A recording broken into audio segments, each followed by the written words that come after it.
મિત્રો આજે આપણે જોઈશું ગુજરાત સરકારની બસોમાં વિશ્વામિત્રી આશ્રમ, સૂર્યનગરી, શેત્રુંજય, પાવાગઢ, દમણગંગા, ભુજ આવા શબ્દો કેમ લખેલા હોય છે અને આના પરથી બસ કયા ડિવિઝનની છે તે કેમ નક્કી થાય છે અને કયા ડિવિઝનનું શું નામ આપેલું છે તો વિડીયો જોઈએ।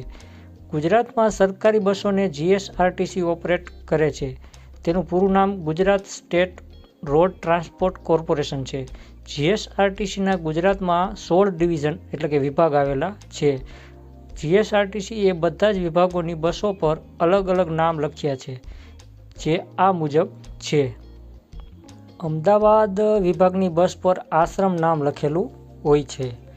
અમરેલી વિભાગની બસ પર ગીર લખેલું હોય છે। ભરૂચ વિભાગની બસ પર નર્મદા લખેલું હોય છે। ભાવનગર વિભાગની બસ પર શેત્રુંજય લખેલું હોય છે। ભુજ વિભાગની બસ પર કચ્છ લખેલું હોય છે। ગોધરા વિભાગની બસ પર પાવાગઢ લખેલું હોય છે। હિંમતનગરની બસ પર સાબર લખેલું હોય છે। જામનગર વિભાગની બસ પર દ્વારકા લખેલું હોય છે। જૂનાગઢ વિભાગની બસ પર સોમનાથ લખેલું હોય છે। મહેસાણા વિભાગની બસ પર મોઢેરા લખેલું હોય છે। નડિયાદ વિભાગની બસ પર અમૂલ લખેલું હોય છે। પાલનપુર વિભાગની બસ પર બનાસ લખેલું હોય છે। રાજકોટ વિભાગની બસ પર સૌરાષ્ટ્ર લખેલું હોય છે।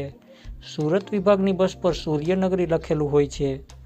વડોદરા વિભાગની બસ પર વિશ્વામિત્રી લખેલું હોય છે અને વલસાડ વિભાગની બસ પર દમણગંગા લખેલું હોય છે। આવી રીતે જીએસઆરટીસીના 16 વિભાગ છે, જેમાં બસ કયા વિભાગની છે તેના આધારે તેના કાચ ઉપર નામ લખેલું હોય છે। તો આવી અવનવી માહિતીના વિડીયો જોવા માટે મારી ચેનલને સબસ્ક્રાઈબ કરી દેજો।